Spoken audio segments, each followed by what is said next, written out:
चर्चा है निगम में चर्चा है आपकी विश को लेकर के।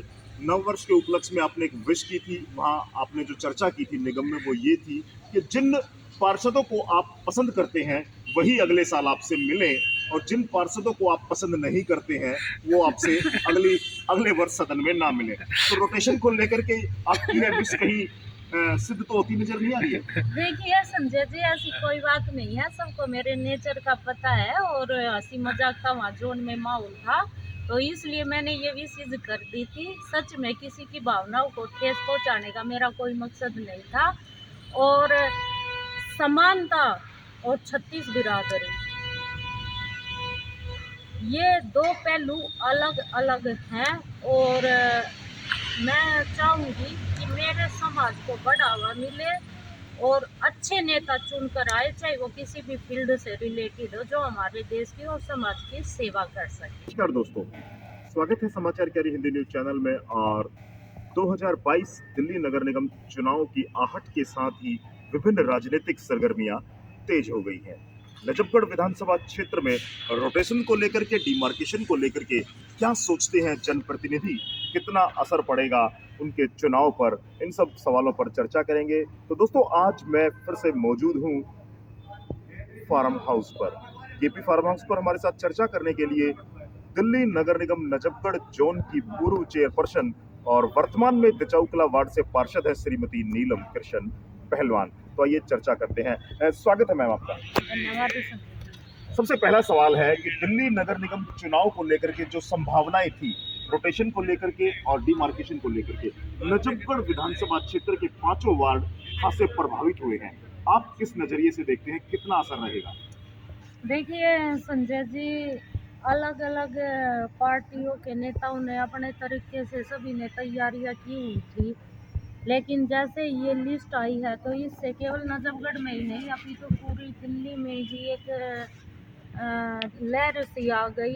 क्योंकि जो सीट कुछ लोगों ने उम्मीद की थी वो उम्मीद के अंडर में रह गई, कुछ बाहर चली गई, तो इसलिए जिसने भी तैयारी की थी प्रभावित तो सभी हुए हैं। चलिए, अपने वार्ड में कुछ प्रभाव है इस रोटेशन का, क्योंकि ये महिला सीट हो गई है, पहले आप जनरल सीट पे लड़े थे। देखिए कुछ प्रभाव नहीं आया इस पे। पहले आप वाली बात है कि पहले जनरल सीट थी, अब लेडीज हो गई, तो मैं तो पहले भी जनरल सीट पे चुनाव मैंने लड़ा था, और अब लेडीज सीट है, तो अब तो कोई बात ही नहीं है।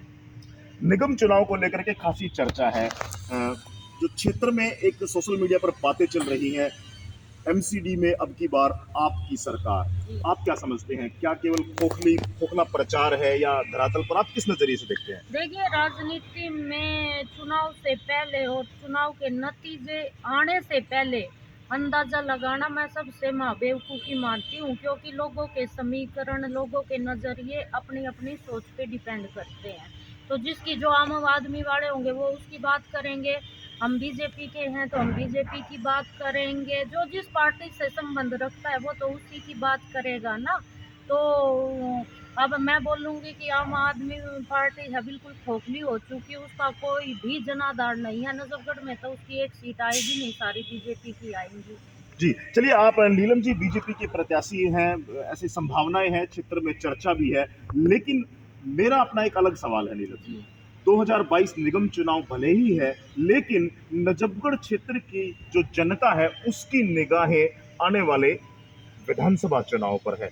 क्षेत्र के लोगों में एक बातचीत है कि आम आदमी पार्टी का विकल्प कुछ हो सकता है तो वो कृष्ण पहलवान परिवार हो सकता है। तो क्या इस 2022 के निगम चुनाव को सेमीफाइनल माना जाए?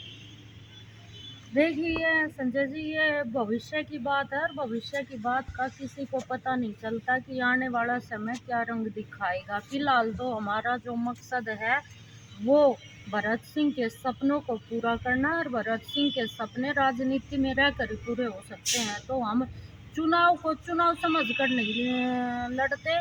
मैं चुनाव को अपने वार्ड के एक जो इच्छा है, जो एक भरत सिंह अपना सपना अधूरा छोड़ गया, भले ही वो क्यों ना छोटे छोटे स्टेप से पूरा हो, मैं केवल उनको पूरा करने के नज़रिए से चुनाव को देखती हूँ। और हमें पूरा विश्वास है कि जो नजफगढ़ की जनता है चाहे वो निगम के चुनाव हो, चाहे वो विधानसभा के चुनाव हो, जहाँ भरत सिंह और पहलवान परिवार का नाम आता है, जनता का प्यार आशीर्वाद तन मन धन से जनता भरत सिंह परिवार के साथ ही है और हमेशा रहेगी। नीलम कृष्ण पहलवान का राजनीति में लंबा अनुभव है, जी 2 बार पार्षद रह चुके हैं, चेयरमैन रहे हैं, विभिन्न पदों पर आप चेयरमैनी आपने की भी है, विभिन्न उससे जुड़े रहे हैं। जी तो 10 साल का अनुभव और वर्तमान की परिस्थितियां कितनी आपके लिए फायदेमंद है? चुनाव को लेकर के क्या कहना चाहेंगे? देखिए संजय जी, परिस्थितियाँ कभी भी अनुकूल और प्रतिकूल नहीं बनती, परिस्थितियाँ बनाई जाती हैं। अगर आपका काम करने का तरीका, आपका व्यवहार, जनता, अगर आप जनता के बीच में एक प्रतिनिधि रूप के जाते हो, तो आपकी जनता की भावनाओं को समझना पड़ेगा, उनकी भावनाओं को कदर करनी पड़ेगी और उनको काम करके दिखाना पड़ेगा। ऐसा राजनीति आसान नहीं होती कि आप अ, वो फैला दिया कि मैं नेता बनूंगा और आप नेता बन गए। नेता बनने के लिए लोगों के बीच में लोगों की भावनाओं को समझना पड़ता है और अपना समर्पण करना पड़ता है, चाहे वो अपने जीवन का समर्पण हो, अपनी इच्छाओं का समर्पण हो, अपने समय का समर्पण हो। जब आप जनता को अपना समर्पण दोगे तो जनता आपको अपना समर्पण देगी। और आज दिल्ली में जो बीजेपी का प्रदर्शन है वो कैसा रहने वाला है? देखिए, सबसे पहले तो संजय जी, मैं चुनाव आयोग का जो निर्णय आया है उसका तहे दिल से सम्मान करती हूँ, क्योंकि राजनीति में सबको समानता मिलनी चाहिए और सबको मौका मिलना चाहिए। और ये जो हमारा समाज है, हमारी दुनिया है, ये 36 बिरादरियों से मिलकर बनी हुई है। तो हम सभी का सम्मान, मैं इसमें चुनाव आयोग ने जो भी लिस्ट निकाली है उसका मैं तहे दिल से सम्मान करती हूँ। और मैं तो सभी से यही प्रार्थना भी करती हूँ कि राजनीति को एक सामाजिक सेवा समझकर ही अपना चुनाव लड़े, इसको आपसी रंजिश का रूप नहीं दे।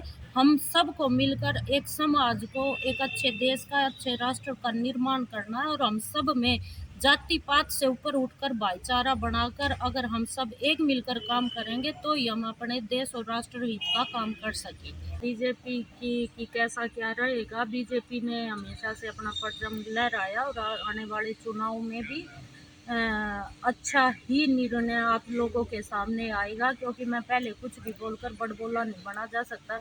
क्योंकि हम जो बात हमेशा से मैं कहती आई हूँ कि हम बोलते नहीं, हम करके दिखाते हैं। तो आने वाला जो चुनाव है और जो उसका रिजल्ट है वो आपको आपके सवालों का जवाब खुद ब खुद दे देगा। नीलम जी, माना ये जा रहा है कि जो रोटेशन है या जो डिमार्केशन हुआ है उसको लेकर के जो चर्चा चली हुई है, आप किस नजरिए से देखते हैं नजफगढ़ की राजनीति को? देखिए संजय जी, इसमें कोई संशय नहीं है कि नजफगढ़ की राजनीति में बदलाव तो आया है।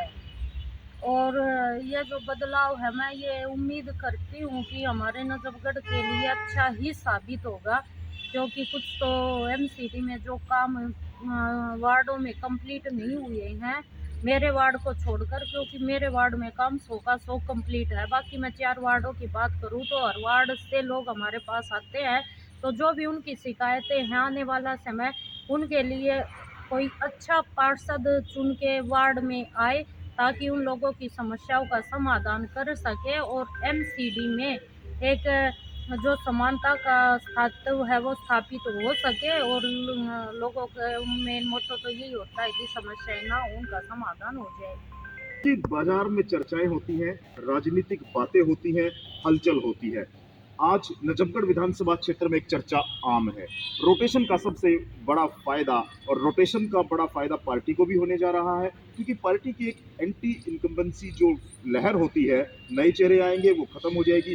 दूसरा जो सबसे बड़ी चर्चा है वो ये है, आने वाले विधानसभा चुनाव में आम आदमी पार्टी के विकल्प के तौर पर कृष्ण पहलवान परिवार को देखा जा रहा है, कितने सहमत? देखिए संजय जी, मैंने आपको पहले भी बताया कि हमारा सबका मेन मकसद है निगम का चुनाव। पहले हम इस चुनाव को अपनी जिम्मेवारी, जनता का विश्वास, जनता की उम्मीद और मेरे वार्ड की उपलब्धियों को मानकर हम आगे बढ़ेंगे। उसके बाद रही विधानसभा के चुनाव की बात, तो टाइम बताएगा।